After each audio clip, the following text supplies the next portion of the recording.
Hello, my beautiful diamonds and my Teletubbies. Sheila True Love here, Friday. Well, actually, it's Saturday morning at 12:42 in the morning.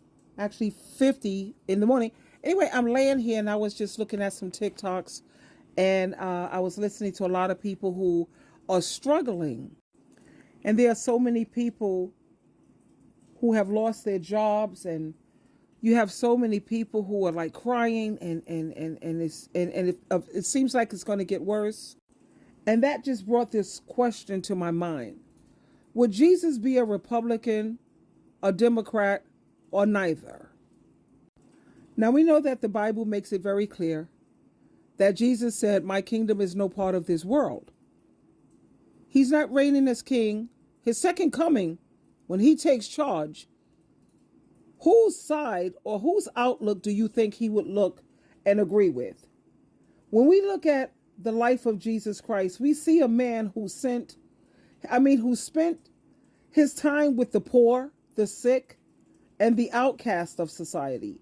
He fed the hungry, he healed the broken, and he lifted up the people who had nothing.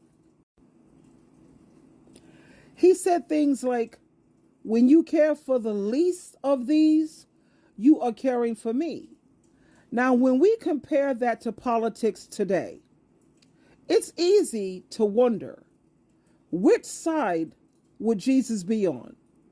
Would he be a Republican? Would he be a Democrat? Or would he even want to be in a political party at all? Now, here's the truth. Jesus didn't care about political parties. He cared about people. He cared about justice. He cared about love, compassion, and mercy.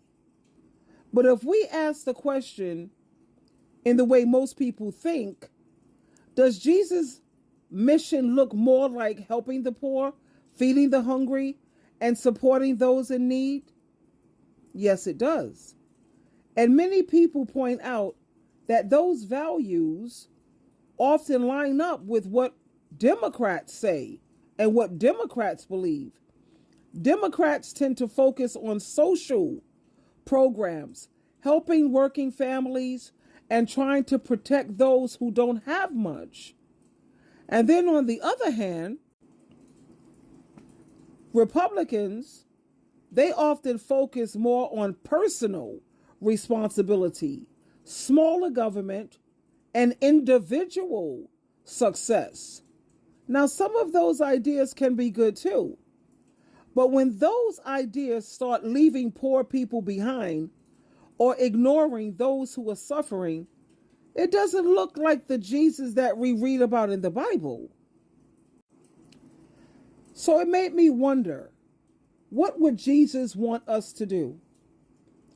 He would want us to care more about people than politics. He would want us to stand up for the poor, the weak, the struggling mom, the homeless man, the sick child, because at the end of the day, Jesus wasn't about red or blue. He was about love, compassion, and the truth. So the real question isn't, would Jesus be a Republican or a Democrat? The real question is, are we living the way that he lived? Are we helping the people he would have helped? Because if we're not, it doesn't matter what party we belong to, we've already missed the point.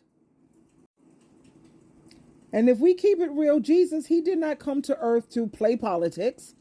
He didn't care about Republicans, Democrats, or any party. He cared about the people, the poor, the broken, the forgotten. He cared about love, compassion, and justice. When Jesus walked this earth, he said in Matthew chapter 25, verse 35 and 36, "I was hungry, and you gave me food. I was thirsty, and you gave me something to drink. I was alone and away from home, and you invited me into your house. I was without clothes, and you gave me something to wear. I was sick, and you cared for me. I was in prison, and you came to visit me." That is the kind of heart that Jesus have and we should have.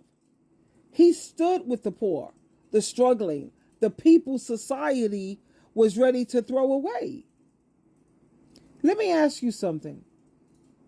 How can anyone honestly believe that Jesus Christ would stand on the side of selfishness, greed, or racism,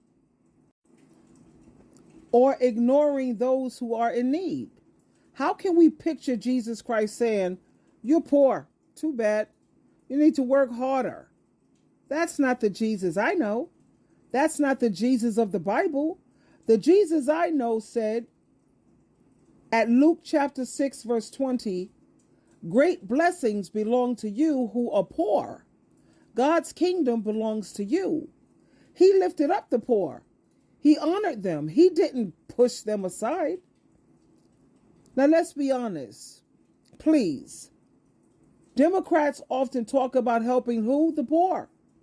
Building programs to support working families and making sure people who are elderly were taken care of. And he made sure they had health care and food. That's the Republicans' way. The message sounds a lot closer to what Jesus taught. Republicans, they often focus, like I said, on smaller governments and individual success. And while responsibility is good, absolutely, when it comes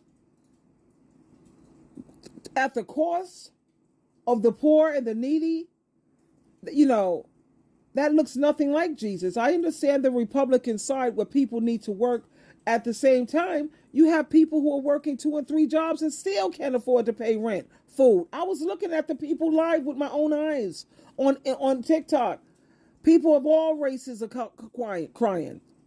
It's not about what race or nation you are. It's about the haves and the have-nots. Jesus did not operate that way. Jesus made it very clear in Proverbs chapter 14, verse 31. Whoever causes the poor to suffer insults their maker, but whoever is kind to the poor honors God. So think about that. If you mistreat the poor, you're insulting God and Jesus Christ himself. So let's not pin, I don't want to pin Jesus to anything like a political party, because he made it clear his kingdom is no part of this world. He's not Republican. He's not Democrat. He is the King of Kings. And his kingdom is built on love, mercy, kindness, understanding, and justice. The real question isn't what party would Jesus choose.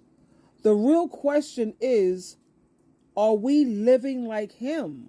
Are we feeding the hungry? Are we lifting up the weak? Are we defending the broken? Because if we're not, then it doesn't matter what label we wear. We've already missed the point. Jesus' side is very clear. It's the side of what? Love, compassion, justice, and care for the least of these. And if we call ourselves his followers and true Christians, then we better be on that side. And we better start thinking and imitating the King of Kings. Twinkle, twinkle, twinkle.